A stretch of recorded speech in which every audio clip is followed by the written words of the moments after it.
Hello, daily talk number 641. I just got out of the retreat, 5 days, 4 nights from 大地之母, and I've learned so much. My goodness,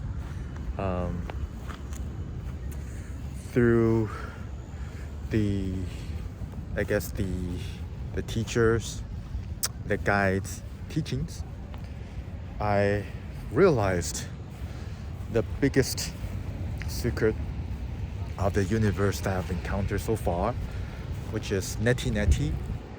If you do Neti Neti all the way, everything in this world that you can experience is not you, is not yours, and is not controllable by you, and is causal. That includes your own intent. So every single word that I'm saying right now is actually not controllable by me. When I hold on this hand, no matter what happens, it will just happen. It will just happen by itself. And that means there's no free will from the eyes of an ego. And the teacher verified my hypothesis.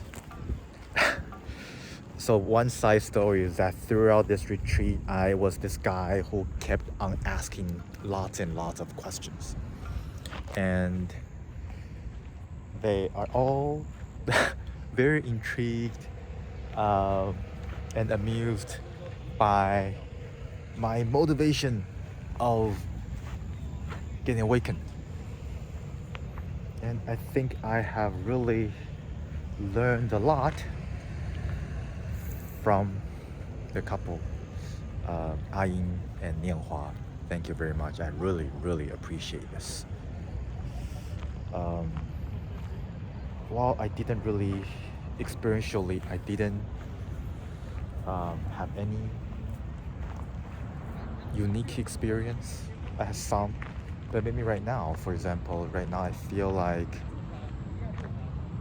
yes, I'm talking, but I feel there's a slight distance of me doing so.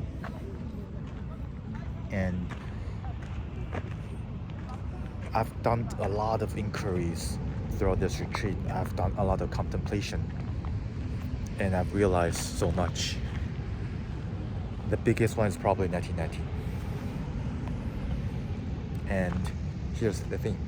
If you think you can control things in this world, if you really think that you can control your own intent, it just means that you are living too closely to the story.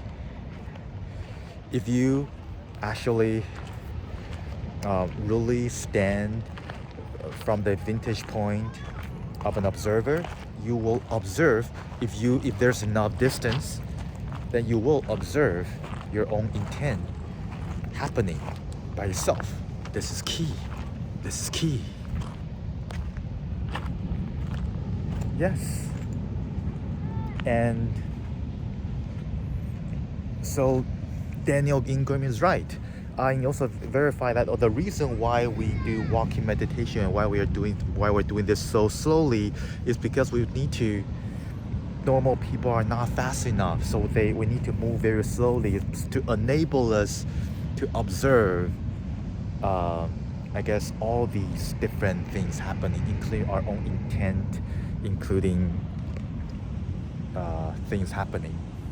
But in the eyes of awakened beings, because they're very fast, their resolution is very, very high, so they can, normal speed will appear as very slow to them.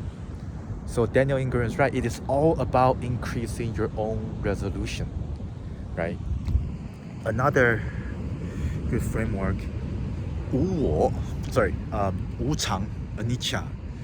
They're talking about in order for you to really experience anicca, you have to increase your resolution.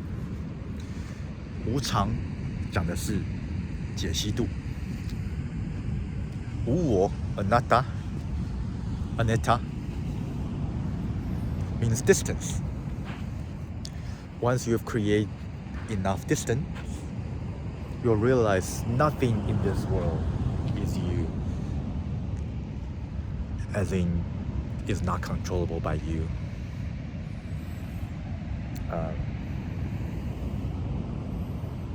There's a whole 2 pages of notes that I copied down. So much learning, so many learnings. Oh, and Nianhua and Ayin, while they're not awakened, they're also quite far along on this path. They've been to 4 Vipassana, Goenka's Vipassana retreat. And I also said, well, Goenka's meditation retreat probably will not help you awaken. Goenka himself is not awakened. And he hinted there's something he did not quite like from there. So he went to Chiang Mai's Mahasi Saido's retreat.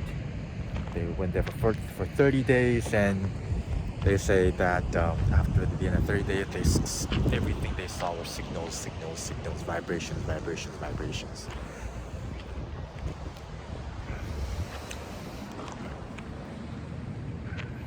Yeah. So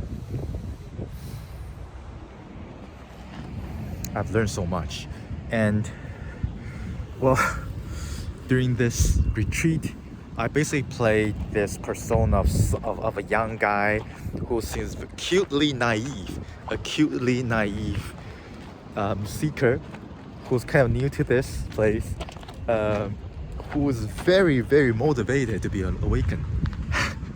I think a lot of people were amused by my cuteness, and towards the end, Ayin and another gentleman who was my roommate, he's a mentee of Osho.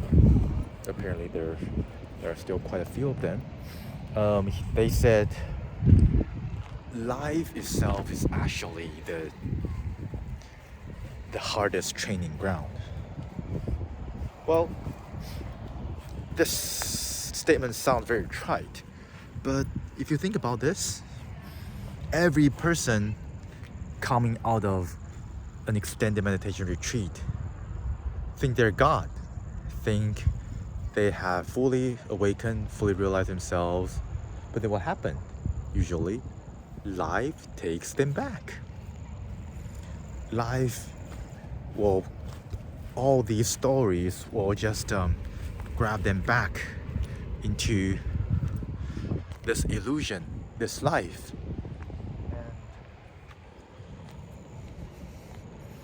And that appears to be the hardest.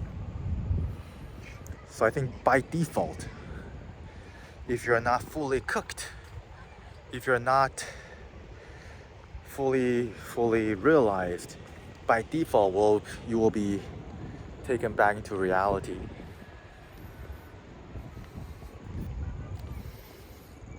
So think about this. There are so many people who have had this experience of awakening.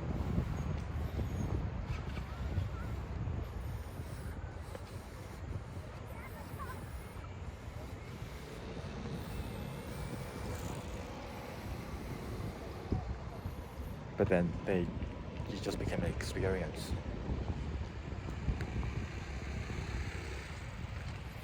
I've learned so much. Thank you. Goodbye, Daily Talk. I'll need to integrate all my learnings. Take care.